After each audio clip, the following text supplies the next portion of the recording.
안녕하세요. 저는 29살 새 신부 유나예요.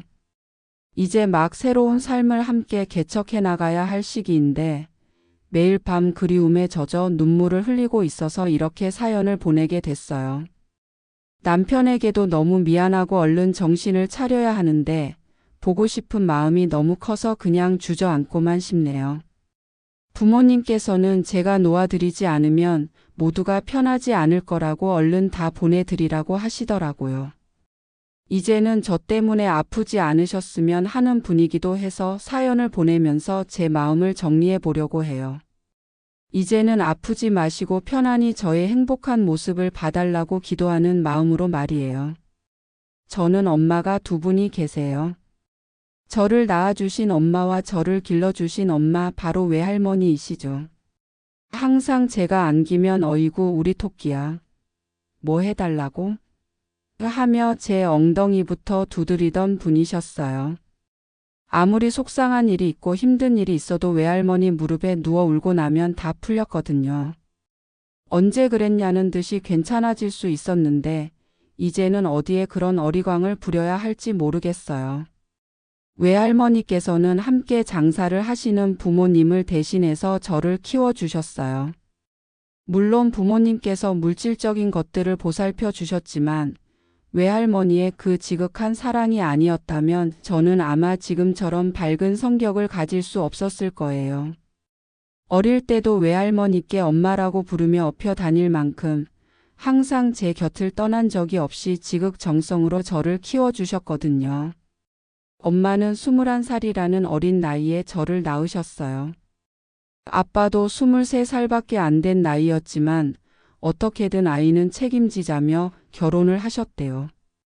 다행히 저희 친가와 외가 모두 경제적으로 나쁘지 않으셔서 장사라도 하면서 먹고 살라며 가게를 내주셨답니다. 처음에는 혼자 가게를 운영하던 아빠는 장사가 점점 잘 되면서 힘에 부치셨고 그걸 보다 못한 저희 엄마께서 출산한 지 5달 만에 저를 외할머니께 맡겨놓고 아빠와 함께 장사를 하러 나가게 되셨다고 해요. 외할머니께서는 어린 나이에 시집을 가서 먹고 살겠다는 본인의 딸을 외면하지 못하셔서 꼭 저를 키우게 되신 거죠. 그 당시 막내 외삼촌이 고1이었다고 하니 외할머니께서 다시 육아를 하시며 엄청 애를 쓰셨을 텐데요. 그런데도 항상 여쭤보면 하나도 힘들지 않았다고 하시며 제 얼굴, 제 손, 제 어깨를 쓰다듬어 주시던 그 손길에 저는 항상 응석바지가 되어버리고 말았어요. 성인이 되어서도 제가 마음 놓고 풀어줄 수 있었던 사람이 바로 저희 외할머니셨는데 이제는 안 계시다는 사실이 아직도 믿어지지 않아요. 이렇게 사연을 보내기 위해 외할머니에 대해서 쓰고 있으면서도 어디서부터 정리해서 이야기를 해야 할지 참 막막해요. 항상 그냥 계시던 외할머니인데 어떻게 정리를 하고 글을 써야 할까요? 그런데도 글을 멈출 수가 없는 이유는 이렇게라도 외할머니에 대해서 기록을 해놓는 것이 또 하나의 외할머니 같은 존재가 될 것 같은 마음에서예요. 더 이상 외할머니와 대화를 나눌 순 없지만 외할머니와의 기억을 공개적인 장소에서 공감할 수 있다면 좋겠다는 생각을 했거든요. 그래서 이 사연이 채택이 된다면 그 사연이 남아있는 이곳에 와서 한마디씩 그리워하는 마음을 조금이라도 달랠 수가 있을 것 같아요.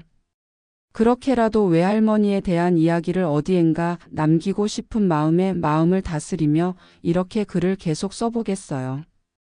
외할머니께서는 저를 맡기로 한 날부터 편하게 잠을 자본 날이 언제였는지 기억도 안 날 만큼 밤마다 저를 업고 다니셨대요. 외할아버지가 교대라도 하려고 하면 어떻게 알고 제가 막 울고불고 난리를 피워서 외할머니가 저를 내려놓으실 수 없었다고 해요. 저희 엄마가 6 형제 중 막내셔서 외할머니 나이가 젊지 않으셨을 텐데 얼마나 힘드셨을까요? 그런데도 떼부리는 저를 업고 밤을 새우기를 며칠 동안 계속 하셨대요. 돌이 지나서야 제대로 누워 재울 수 있을 정도였다고 하니 며칠이 아니라 몇 달이겠죠. 제가 3살쯤 되었을 무렵에는 저희 엄마 보고 가짜 엄마라며 진짜 엄마가 할머니라고 했다고 하더라고요. 그런 제가 너무 예뻐서 외할머니는 저를 업고 꼭 안고 다니셨대요. 그런 외할머니께 매달려 다니며 보호받는 제가 그저 고마울 수밖에 없답니다. 어린 게 마음 붙일 데가 없으니 할머니만 찾고 위안을 삼는 것도 당연한데 또 할머니만 보면 웃었어. 그래서 더 예뻤지라며 제 머리칼을 쓰다듬으셨네요. 제 어린 시절을 곱씹어 주시곤 했어요. 다른 친구분들은 자식 다 키워놓고 여유 있게 여행 다니실 나이였는데 그런 거 하나도 안 부러워. 그냥 아예랑 꽃 보고 나비 보며 놀이터에서 노는 게 더 좋아라고 하셨어요. 한 달에 한 번 정도 친할머니 댁에 가려고 외할머니 없이 엄마, 아빠와 집을 나서는 날이라도 되면 문 앞에서 대성통곡을 하는 통에 외할머니가 함께 친할머니 댁 앞까지 가서 차에서 기다리셨을 정도로 외할머니가 없으면 어디든 가지 않겠다는 저였기에 엄청 고생하셨을 테죠. 그때는 그저 외할머니한테는 그래도 되는 줄 알았던 것 같아요. 이기적인 거죠. 아무리 아기였다고 하지만 말이에요. 그런데도 뭐가 그리 제가 예뻤을까요? 저기 엎인 할머니는 아이고 예쁘다. 어쩜 매일이 더 귀해 보니? 누구 손녀딸이야? 라는 말을 매일 해주셨어요. 제가 대학에 들어가서도. 아니 유치원에 다닐 나이가 되어서 학부모 참관 수업을 하는 날에는 매일 접 안 할 때는 몰라도 사람 많은데 할머니가 가면 창피할 것 같다며 오지 않으시고 부모님이 오셨더라고요. 그런데 제가 외할머니를 찾고는 엉엉 울면서 할머니 없으면 아무것도 안 할 거야 라며 난리를 치는 바람에 급하게 엄마가 외할머니를 모시고 오시게 됐었어요. 나중에 엄마의 말에 의하면 마치 내가 이상한 사람인 것 같아서 너무 창피하고 미안했어. 울면서 참관 수업을 받다고 하시더라고요. 그렇게 저는 엄마에게 서운함을 주면서 외할머니에게만 집착하는 아이였어요. 친모녀라고 해도 이렇게 안 할 수가 없다며 외할아버지, 외삼촌들, 이모 엄마 아빠까지 혀를 내둘렀어요. 그러면 저는 더 외할머니 품으로 파고들며 애틋한 마음을 표현하곤 했어요. 그런 저를 감싸주시며 내 새끼 내가 할지 하시던 외할머니 냄새와 품의 감촉이 그렇게 좋았어요. 특히나 외할머니께서 자주 입으시는 가디건이 있었는데 외할머니가 부엌일을 하시거나 화장실을 가실 때에도 그 가디건만 있으면 참고 기다렸어요. 그 가디건에서는 외할머니 냄새가 많이 나고 느낌도 푹신해서 포근했거든요. 제가 7살 무렵에는 남동생이 태어났는데 혹시나 외할머니가 걔도 키워준다고 할까봐 할머니 나랑만 살아야 해. 동생은 안 돼. 알았지? 라며 당부를 몇 번이고 하게 되었어요. 엄마가 동생을 안고 있는 것도 싫었는데 외할머니가 그 애를 안아주는 건 정말 싫어서 눈물이 흘렀어요. 그래서 잠깐 눕혀 재우려고 내려둔 동생을 어른들이 잠깐 한눈 파신 사이에 질질 끌어다가 문 앞에다 놓고는 이제 너 내 엄마랑 집에 가라고 했어요. 그런 제가 걱정이 되신 어른들은 엄마랑 정을 쌓아야 한다며 차라리 집으로 보내자고 의견을 모으셨고 학교 입학을 앞둔 이 나이라 저를 집으로 보내게 되셨대요. 집으로 가면서도 어머니 울면서 안 간다를 시전하며 도착한 집에서도 외할머니 가디건만 끌어안고 밥도 안 먹고 삐죽거렸어요. 외할머니가 없는 집은 너무 불편하고 싫었거든요. 그냥 다 마음에 들지 않았던 것 같아요. 그래서 엄마는 동생이랑 살고 나는 할머니랑 살면 안 돼? 할머니는 나 없으면 시장도 심심해서 못 갔는데. 나랑 안고 자면 잠이 솔솔 온다고 그랬는데 날 두고 어떻게 자? 라며 말하는 저를 보며 엄마를 제 손을 꼭 잡으시더니 미안하다고 엉엉통곡을 하며 우셨던 기억이 나요. 아무래도 애착을 형성해야 하는 시기에 제가 외할머니에게만 정을 붙인 게 본인 잘못이라고 생각이 드신 거예요. 그런 엄마를 본 저는 놀라서 엄마 미안해.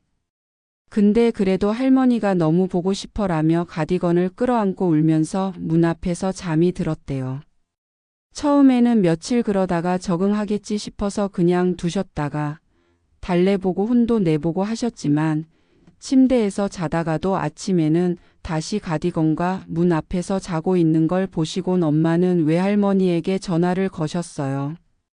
그 장면을 보며 놀라서 소리를 지르며 방을 뛰어다니다가 숨이 넘어가게 울던 저는 그 자리에서 실신해 버렸죠. 그런 저를 안고 헐레벌떡 병원으로 가셨다가 아이가 심하게 놀란 게 있나 보네요. 편하게 해주세요라는 얘기를 듣고 링거를 맞고 나서야 진정된 저를 업고 메고 울면서 집으로 온 엄마는 또 다른 방법을 생각하실 수밖에 없었다고 해요. 갑자기 환경을 바꾼 게 잘못된 선택이었다고 깨달으신 거죠. 빼앗았던 가디건을 제게 다시 돌려주고 외할머니께 일단 집으로 와주시기를 부탁드리셨어요. 처음 며칠간은 외할머니가 함께 지내시다가 저녁에 집에 가시고 점심 먹고 가시고 하는 식으로 점차적으로 하다가 평일에는 엄마 집에, 주말에는 외할머니 집에서 지내게 방법을 바꾸신 거예요. 제가 곧 학교에 가야 하는 시기다 보니 계속 외할머니 집에 있을 순 없었다고 해요. 외할머니와 다시 만난 저는 그제서야 편히 침대에서 자고 일어나서 밥도 먹었어요. 대신 외할머니가 가실까봐 눈치를 그렇게 보더래요. 그런 저에게 외할머니가 같이 자려고 누웠을 때 아예야, 할머니는 계속 아예 할머니야. 할머니가 계속 같이 있으면 좋은데 이제는 학교도 가야 하고 공부도 해야 하니까 할머니랑 있는 시간은 당연히 줄어들 거야. 엄마도 이제 내 아예 옆에서 보살펴주고 싶어 해. 할머니도 우리 아예가 너무 보고 싶어서 자주 놀러 올 테니까 울지 말고 밥도 잘 먹고 공부도 열심히 하자. 할머니가 자주 올게라며 저를 안고 우시면서 말씀하시더라고요. 그때 내가 외할머니를 힘들게 하고 있구나. 외할머니는 약속을 잘 지키시니까 차라리 약속에 따르자는 생각이 들어서 할머니, 그럼 하룻밤만 자고 또 올 거야. 라며 품에 폭 파고들어 울다가 잠이 들었어요. 다음날 아침 외할머니와 헤어지며 웃으며 인사를 하고는 돌아서서 눈물만 훔치고 있는 저를 보신 엄마가 아예야, 아예 니는 이제부터 여기서 엄마, 아빠랑 동생이랑 살 거야. 할머니도 자주 오신다고 했으니까 너무 힘들어하지 말자. 엄마가 더 열심히 그동안 못한 엄마 역할 할게. 엄마 될 기회를 좀 줄래? 라며 저를 안고 우시더라고요.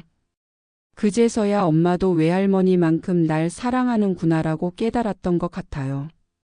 그래서 힘들었지만 외할머니 오실 때까지 참고 만나면 반갑게 붙어 있다가 헤어지고 혼자 울고.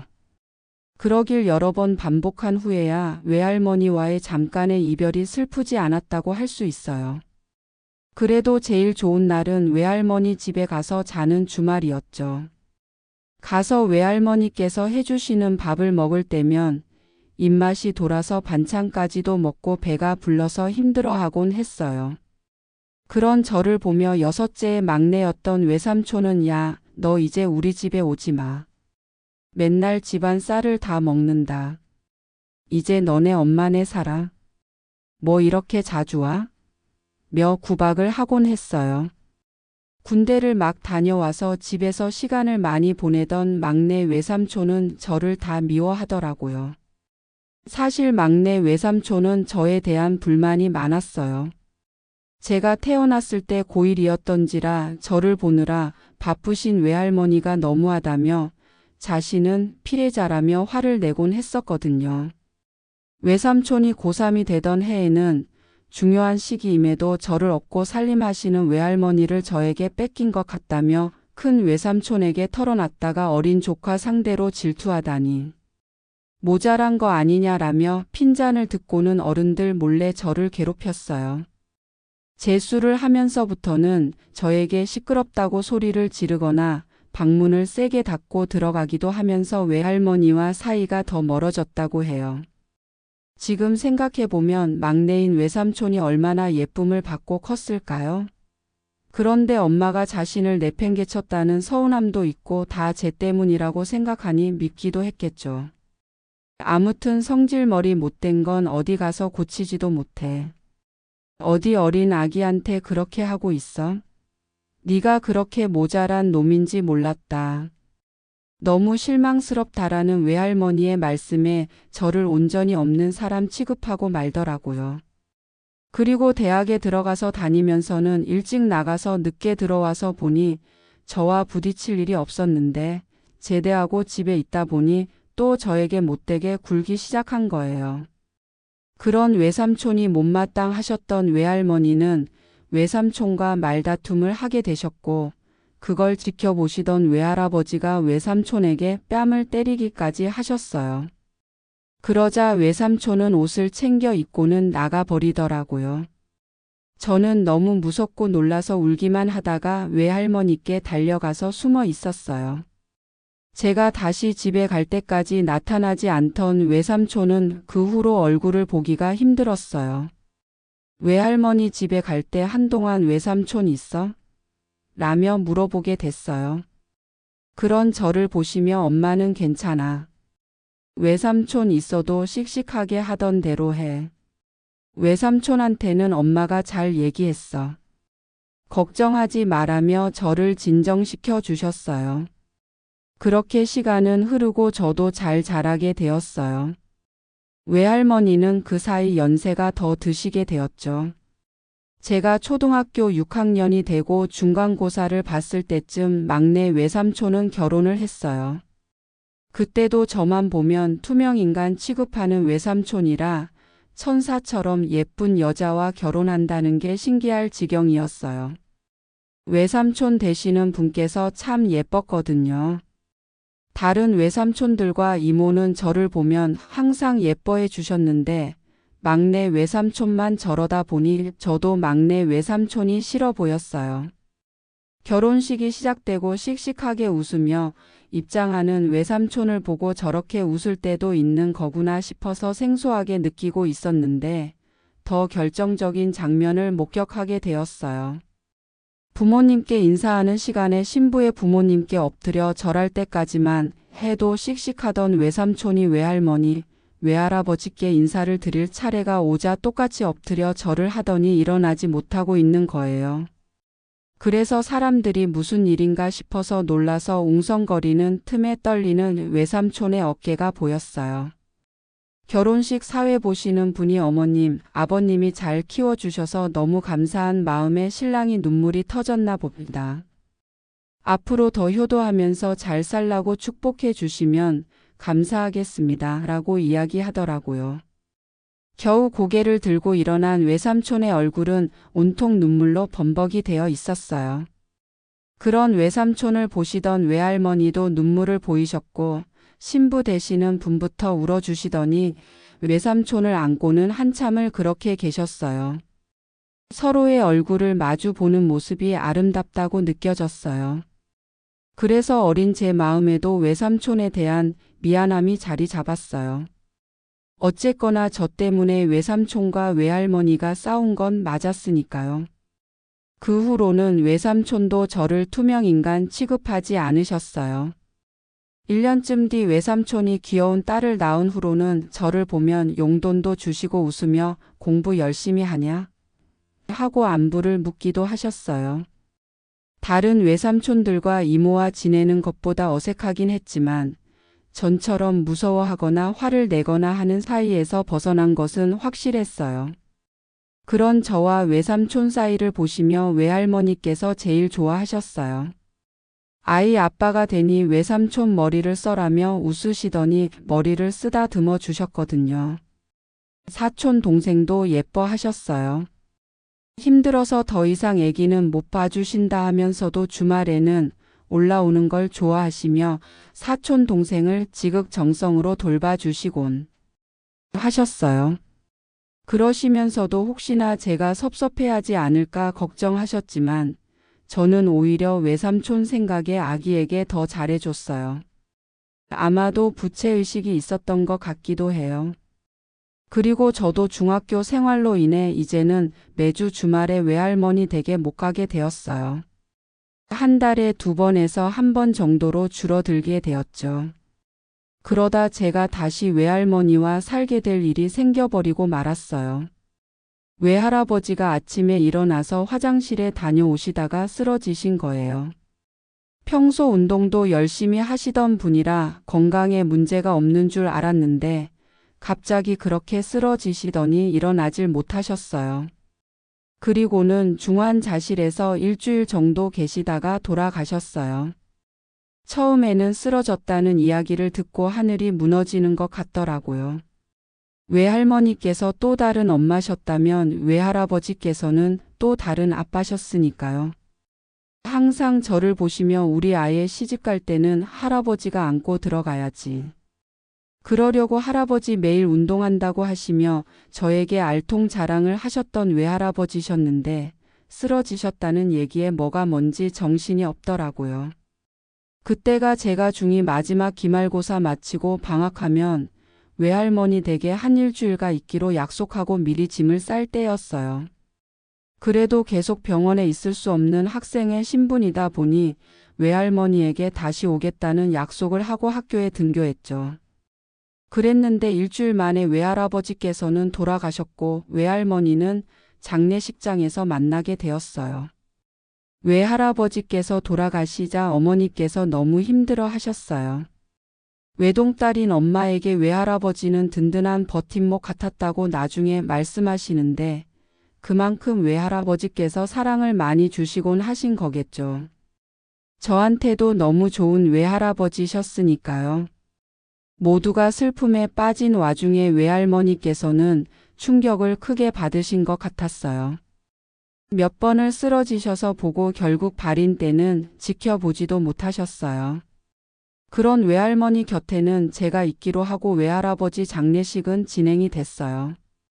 정신을 차리셨다가 다시 쓰러지시기를 몇 번 더 하시더니 할아버지 장지에 따라가 달라며 일어나서 차에 오르셔서는 내내 우시기만 하셨어요.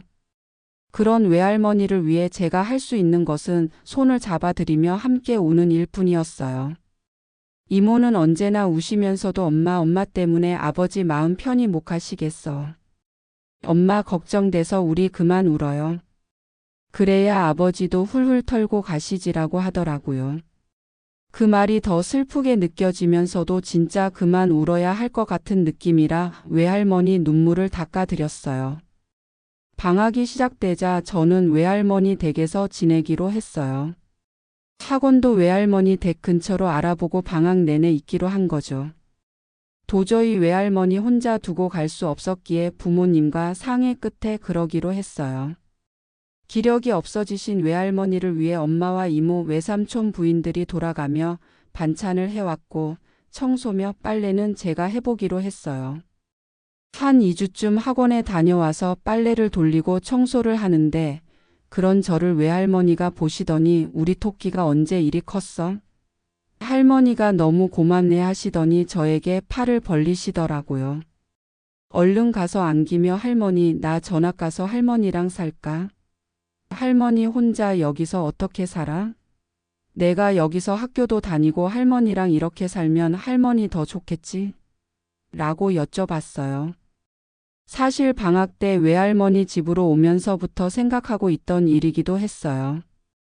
제 어린 생각에도 외할머니 혼자 계시기는 힘들 것 같았거든요. 제 얘기를 들으신 외할머니는 갑자기 막 우시면서 우리 토끼가 이제 할머니 생각을 이렇게 하는 것 봐라. 할아버지가 있었으면 엄청 칭찬했을 텐데. 할머니가 이제 걱정만 끼친다 그렇지? 라며 한참을 진정하지 못하시더라고요. 혹시나 또 쓰러지실까봐 진정시켜드리며 놀라고 있는데 울음소리가 잦아들더니 고맙다. 말만이라도 고마워. 그런데 우리 아이 공부 방해될까봐 할머니는 싫어. 혼자 있을 수 있어 걱정 말하며 힘없이 웃으시는 거예요. 그러시더니 우리 수제비 해먹을까? 떡볶이처럼 해줄게라며 부엌으로 가셔서 음식을 하셨어요. 그달부터 외할머니는 전처럼 반찬도 하시고 저와 산책도 가시고 제가 학원에서 돌아오면 간식도 만들어 주셨어요. 외할아버지만 안 계실 뿐 그전과 달라진 건 없었어요. 그런데도 불안한 마음이 들더라고요. 그래서 들리러 온 엄마에게 엄마 내가 외할머니랑 그냥 살면 안 돼? 외할머니 혼자 있으면 밥도 안 먹을 것 같아. 내가 그냥 전학 가서 여기서 외할머니랑 살까? 라고 말씀드렸어요. 엄마는 한참을 말없이 계시더니 일단 아빠랑 상의를 해보자. 엄마도 생각을 좀 해보긴 했어. 일단 아예 내 생각은 고맙고 기특하다. 역시 우리 딸이야 라며 눈물을 지으시더라고요. 그러고 며칠 후 외삼촌들과 외삼촌 부인, 이모와 이모부 엄마와 아빠가 외할머니네 집 거실에 모였어요. 그리고 어른들끼리 할 얘기가 있다며 저에게 나가 있으라고 하시더라고요. 남동생과 같이 PC방에 가서 시간을 보내고 있는데 동생이 누나, 난 절대 싫은데 외할머니께서 그냥 우리 집으로 오시면 안 돼? 하더라고요. 그래서 무슨 얘기인지 물어보니 외할머니 집으로 오기 전 엄마가 외삼촌들하고 전화로 외할머니와 함께 살겠다고 전화 통화하는 걸 들었다는 거예요. 순간 엄마의 말씀이 이해가 되면서 외할머니와 함께 지낼 수 있겠다는 생각에 안도감이 들더라고요. 돌아오라는 엄마의 전화를 받고 외할머니 집으로 가니 막내 외삼촌이 저에게 고맙다. 너가 나보다 낫다며 웃더라고요. 그리고 저녁 식사 준비를 하시는 어른들 표정도 한결 밝아져 계셨어요. 모두들 돌아가고 잠자리에 누워 외할머니께 아까 외삼촌들이랑 무슨 얘기 하셨어? 라고 여쭤봤죠. 그러자 제 뺨을 쓰다듬어 주시며 아예야 엄마랑 같이 사는 거 좋아? 하고 물어보시더라고요. 너무 좋지. 이번 방학 끝나는 게 걱정인데 내가 외할머니 두고 어떻게 혼자 집으로 가? 라며 외할머니 품으로 파고들었어요. 그러자 너희 엄마가 아예한테 물어봤다고 이제 외할머니가 같이 살고 싶다더라. 그런데 외할머니는 이 집에서 살고 싶거든. 그래서 일단 아예 내 집으로 갔다가 집을 오래 다시 하니까 손 볼 때 손 좀 보고 그리고 여기 와서 지내기로 했어.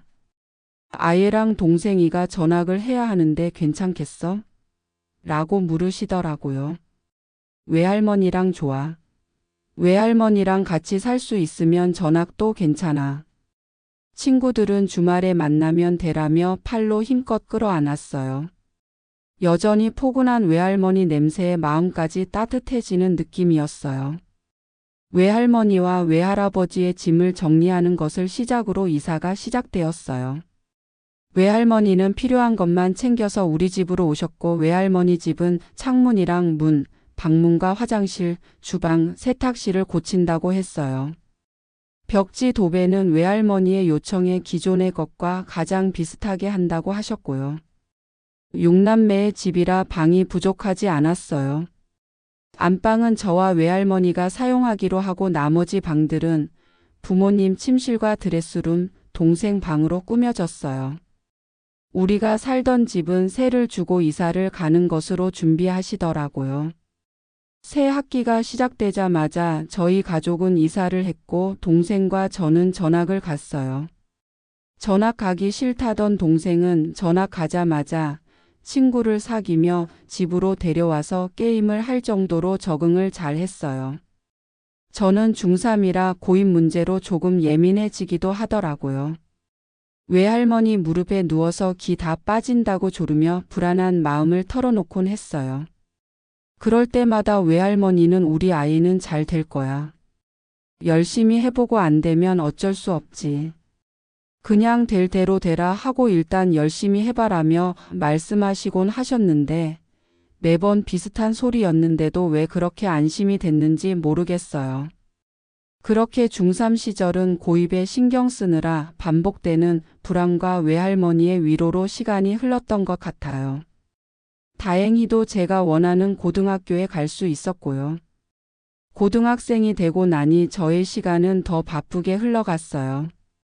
외할머니께서는 그런 저를 곁에서 챙기시면서 밤마다 주무시기 전에 그렇게 기도를 하시곤 하셨어요. 그렇게 시간은 흘러서 저는 외할머니의 기도 덕분인지 무사히 대학생이 되었고 그해 외할머니 팔순 생신을 앞두게 되었어요. 외할머니는 외할아버지도 안 계신데 혼자 상 받기 민망하다며 싫다고 하셨지만 첫째인 큰 외삼촌께서 어머님 도대체 언제 또 이런 날이 오겠어요? 이번에 제 말 좀 들어주세요라고 설득하셔서 동네 분들이랑 외할머니 친척, 조카들까지 모시고 근처 음식점에서 잔치를 열었어요. 잔칫날 100여 분의 손님이 오셨고 한복을 입으시고 화장도 하실 외할머니가 너무 곱고 우아해서 우리 모두가 감탄을 터뜨렸어요. 자식들이 절 올리는 순서에서는 외할아버지가 생각나서 우리 모두 울기도 했지만 대체적으로 즐거운 분위기였어요. 그 즐거움의 최고 절정은 막내 외삼촌이 만들어냈죠.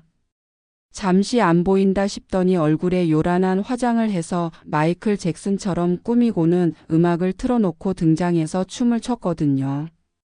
이렇게 춤을 잘 추는지 몰랐는데 굉장히 열심히 잘 추더라고요. 춤이 끝나고 모두들 박수를 치고 있는데 엄마 내가 어릴 때 이렇게 춤추면 좋아하셨잖아. 그동안 못 보여드렸는데 앞으로 자주 출 테니까 오래오래 건강하세요. 사랑합니다 라며 외할머니께 달려가서 안겨 울더라고요. 그런 외삼촌을 바라보시던 둘째 외삼촌께서는 역시 막내 노릇은 마지막까지 막내가 하네 하시면서도 눈물 닦으시고 계시더라고요. 외할머니는 너무 행복하다, 고맙다고 하시며 덩실덩실 춤을 추시곤 하셨어요. 그렇게 외할머니 행복한 모습을 바라보며 오래오래 이렇게 행복하시길 바랐어요. 그 후로도 저는 대학 생활에 바빴어요. 외할머니와 한방을 쓰면서도 주무실 때 들어가는 날이 많아서 전처럼 외할머니 품에 안기는 날이 적어졌어요. 그리고 남자친구와 데이트해야 했기 때문에 주말에도 외출하기 바빴죠. 그저 집으로 돌아오며 외할머니께서 좋아하시는 간식거리 만들어 오는 것뿐이었어요. 하지만 외할머니께서는 제가 과제로 힘들 때, 남자친구와 싸우거나 헤어질 때 항상 제 곁에서 응원해 주셨고 제 편을 들어주셨어요. 남자는 어떻게 다뤄야 하는지 우스갯소리도 잘 하셔서 저의 상담 대상이시기도 하셨죠. 그렇게 정신없던 대학 생활을 마치고 취업을 하고 나니 더 시간이 없더라고요. 왜 그렇게 야근이 많고 왜 그렇게 회식이 많은지. 술을 잔뜩 먹고 온 다음날 아침이면 외할머니께서는 황태와 콩나물로 해장국을 끓여주시곤 했어요. 속이 확 풀리는 그 맛에 멀쩡히 출근하곤 했었죠. 감사하게도 외할머니는 항상 제 곁에서 도움을 주시며 곁에 계셨어요. 그날은 거래처와 의견이 맞지 않아서 회의를 길게 하고 지친 몸을 이끌고 집으로 돌아가서 저녁도 안 먹고 자리에 누웠어요. 너무 피곤했거든요. 그런데 외할머니께서 배를 부여잡고 끙끙 앓는 소리를 내시더라고요. 놀라서 외할머니를 부르며 이불을 들춰보니 땀이 범벅이 되어서 앓고 계셨어요. 깜짝 놀라서 119에 신고를 하고 근처 병원 응급실에 갔어요. 이리저리 검진을 하던 의사가 일단 MRI를 찍어볼 건데 지금 상태로 봐서는 수술을 하시는 걸 예상하셔야 할 것 같아요. 연세가 많기도 하시고 혹시나 모르니까 일단 병실로 올리고 검사를 좀 받으시는 게 좋겠습니다. 라더라고요. 혹시나 큰 병일까 싶어서 두려운 마음에 곁을 지키려고 했는데 아예야, 너랑 아빠랑 동생이는 일단 들어가. 너네 출근도 해야 하고 동생이는 학교도 가야 하니까 너가 좀 일찍 일어나서 챙겨주고 엄마가 이따가 연락해 줄게라는 엄마의 말씀에 집으로 돌아왔어요. 응급실에서 나오면서도 너무 걱정이 되어서 발길이 떨어지지 않았지만 회사를 빠질 순 없는 일이기에 집으로 향했어요. 다음 날 퇴근 때까지 엄마의 연락은 없었어요. 불길하더라고요. 그래서 병원으로 퇴근길을 했어요. 병실에 들어서니 외삼촌들과 외삼촌 부인들, 이모와 이모부가 와서 계시더라고요. 인사를 하고 외할머니께 다가서니 아이가 많이 놀랐지. 할머니 괜찮아. 이제 집에 가도 되겠어. 하루 종일 검사하고 너무 힘들어라고 하시며 저를 반기셨어요. 하지만 분위기가 심상치 않더라고요. 그래서 엄마를 병원 복도로 불러내서 여쭤보니 어제 초음파를 봤는데 뭔가 덩어리가 보여서 MRI를 찍자고 한 거였는데 MRI에서도 덩어리가 보였나 봐. 그래서 피검사랑 조직 검사한다고 했는데 결과는 며칠 더 있어야 하는데. 엄마가 집에 좀 다녀올 테니까 그때까지만 좀 있어. 너는 그때 집에 가서 자고 엄마가 당분간 병원에서 외할머니 쌀 것 같아라며 집으로 향하더라고요. 덩어리라니. 믿기지 않았어요. 그저 나쁜 결과가 아니기를 바랄 뿐이었어요. 검사 결과가 나오기 전까지 온 가족이 피가 마르는 기분이었어요. 엄마께서는 병원에 상주하시면서 외할머니를 보살피셨어요. 외할머니는 간간히 통증 때문에 아파하셔서 진통제를 맞으신다고 들었어요. 검사 결과는 절망적이었어요. 위암인데다가 주변에 전이가 되어서 수술을 하시더라도 완치 가능성이 높다는 결과가 나왔기 때문이에요. 연세가 있으셔서 수술도 위험 요소가 많아서 의미가 없다는 의견도 함께 말이죠. 속이 안 좋으시다고 힘들어하신 지 오래인데 그냥 그러려니 했던 순간들이 후회스러웠어요. 조금이라도 일찍 검사를 받을 수 있게 해드렸으면 이렇게까지 전이가 되지 않았을 텐데 하며 눈물만 나더라고요. 하지만 외할머니 앞에서 울 순 없었어요. 그랬다가 본인의 상태가 위중하다고 생각하셔서 포기해 버리실 것 같았거든요. 그래서 외할머니께 얼른 치료받고 우리 집에 가자. 외할머니가 집에 안 계시니까 집이 텅 빈 것 같아라고 하며 외할머니께 웃으며 어리광을 부렸어요. 그런 저를 보며 그러게 얼른 가서 우리 똥 토끼 결혼 준비해야 하는데 의사들이 날 안 보내주나라며 웃으시더라고요. 이때 저는 만나던 남자친구와 결혼 날짜를 이미 잡은 상태였거든요. 같은 회사 커플인 저희가 미국 지사에 2년 정도 갈 수 있는 기회가 생겨서 안 그래도 결혼 생각을 하고 있었으니 식을 올리고 가자며 좀 서둘러서 날짜를 잡은 상태였어요. 그 순간에도 외할머니께서는 본인의 몸보다 제 결혼을 챙기셨던 거죠. 죄인이 된 것 같았어요. 저의 현재와 앞날만 살피느라 외할머니를 등한시한 모든 순간이 후회됐어요. 저희 외할머니 병환 소식을 들은 남자친구는 결혼식을 좀 미뤄도 된다며 일단 외할머니 건강을 챙기자며 위로해 주었어요. 너무 고맙더라고요. 하지만 외할머니께서 계실 때 결혼해야 할 것 같았어요. 상태가 안 좋아서 제가 미국 다녀올 때까지 못 버티실 수도 있겠다는 생각이 들었거든요. 외할머니 상태는 갈수록 안 좋아지셨어요. 거의 주무시는 날이 많았고 고통 속에서 점점 더 독한 진통제를 맞고 버티셨어요. 그런 외할머니를 지켜보며 괴로워하고 있는데 남자친구가 내가 전에 기사로 봤는데 우리 외할머니를 위해서 병실에서 외할머니만을 위한 식을 먼저 올리는 건 어떨까? 드레스 예쁜 거 사고 다 멋진 양복 입고 보여드리자. 외할머니는 너가 결혼하시는 모습을 꼭 보고 싶으실 거야 라며 제안하더라고요.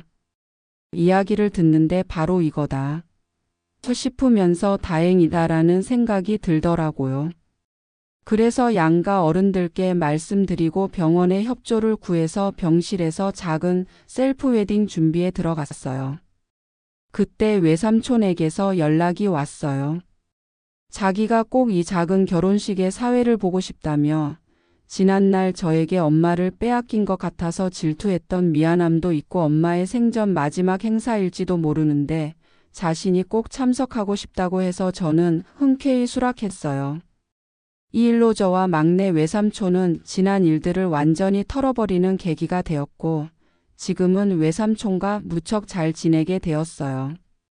저는 인터넷 쇼핑몰에서 고른 드레스를 입고 남자친구는 새로 산 양복을 입고 서로 끼워줄 반지를 준비했어요. 그리고 휴대전화로 결혼행진곡을 틀고는 외할머니가 계신 병실로 입장했어요. 입장해서 외할머니 앞에서 맞절하고 외삼촌의 사회로 미니 결혼식을 진행하였어요. 우리는 오늘 결혼을 하고 평생을 함께할 것을 사랑하는 외할머니 앞에서 약속합니다. 앞으로 어떤 고난과 역경이 와도 반드시 그 약속을 지킬 것을 맹세합니다. 라고 미리 써간 혼인서 약서를 읽으며 반지를 주고받았어요. 그런 저희를 보며 외할머니께서는 눈물을 쏟으시며 좋아하셨어요. 그리고는 저희 둘의 손을 잡으시더니 잘 살아. 외할머니는 그것밖에 소원이 없어. 우리 아예 잘 부탁한다고 하시며 제 남자친구에게 말씀하셨어요. 그런 외할머니께 외할머니 저희 잘 살 테니까 얼른 나와서 또 수제비 해줘요. 이 사람도 외할머니 수제비 꼭 먹어보고 싶대요. 내가 얼마나 자랑을 해놨다고라고 말씀드리며 어리광을 부렸어요. 그런 저의 얼굴을 쓰다듬으시며 가녀린 목소리로 그럼 해주지. 우리 똥 토끼 좋아하는 떡볶이 맛으로 해줄게라고 하시더니 병실이 눈물바다가 되었어요. 그러자 외삼촌이 마지막으로 모두 같이 사진을 찍자며 병실에서 외할머니와의 마지막 사진을 찍었어요. 사진 속 모두 웃고 있지만 눈에는 눈물들이 그렁그렁 맺혀 있었어요. 그리고 외할머니는 결혼식이 끝나고 다시 잠이 드셨어요. 그날따라 아프다고도 안 하시고 잠만 주무시더라고요. 그리고는 그 다음날 새벽에 외할머니는 외할아버지께로 가셨어요. 장례식장에서 어떻게 버텼는지 모르겠어요. 엄마께서는 거의 일어서지를 못하셨고 외삼촌들은 반쯤 넋이 나간 사람 같았어요. 외할머니 앞에서 저를 지키던 제 남편이 된 남자친구는 제 걱정을 하다가도 친척들의 부름에 다녀오곤 했어요. 이모께서는 이제 우리 엄마 아빠 만나셨겠네. 얼마나 반가우실까? 엄마도 이제 안 아파서 그건 다행이다라며 엄마를 달래고 계셨어요. 외할아버지를 모신 가족 납골당에 외할머니와 함께 모시고 돌아오는 길에도 저는 자꾸 뒤돌아봤어요. 외할머니가 저를 부르며 달려 나오실 것 같았거든요. 하지만 아무도 저를 부르지 않았어요. 그렇게 외할머니를 보내드리고 2달이 다 되어가요. 남편이랑은 아직 각자의 집에서 지내며 미국으로 갈 준비하고 있어요. 그러다 보니 외할머니의 짐과 아직도 저는 함께 지내고 있어요. 그래서 더 잊혀지지 않는 것 같기도 하지만 당장 이 공간을 바꾸고 싶지 않아요. 짐을 싸다가 외할머니 옷까지도 몇 개 챙겼어요. 비닐에 꽁꽁 싸서 말이에요. 혹시라도 외할머니의 냄새가 날아가 버릴까 봐서요. 다행히도 외할머니는 돌아가시기 전에 제 결혼식을 꼭 보고 싶으셨나 봐요. 예정대로 진행했더라면 외할머니는 제가 웨딩드레스 입은 모습도 못 보시고 돌아가셨을 테죠. 누구나 그렇듯 돌아가시고 나면 후회만 남지만 그래도 저는 그때 외할머니가 돌아가시기 전에 외할머니 앞에서 결혼식을 올릴 수 있던 것을 정말 잘한 일이라고 생각해요. 외할머니가 제 결혼식을 못 보시고 돌아가셨다면 외할머니가 더 서운하셨을 거예요. 참 다행이죠. 저는 지금도 매일 저녁 외할머니 생각에 눈물이 나요. 정말 너무 보고 싶어요. 하지만 더 이상 만날 순 없겠죠. 부모님은 기다려주지 않는다는 말이 또 한 번 가슴에 사무쳐요. 이 사연을 듣고 계시는 분들은 저처럼 후회하지 마시고 부모님께 후회 없이 효도하시기 바라요. 저는 이제 외할머니를 마음속 깊이 묻고 살 수밖에 없네요. 외할머니께 정말 사랑한다고 전해드리고 싶어요. 긴 이야기 들어주셔서 감사해요. 지금까지 사연 들어주셔서 감사하고요. 재미있으셨다면 구독과 좋아요를 눌러주세요. 감사해요. 안녕히 계세요.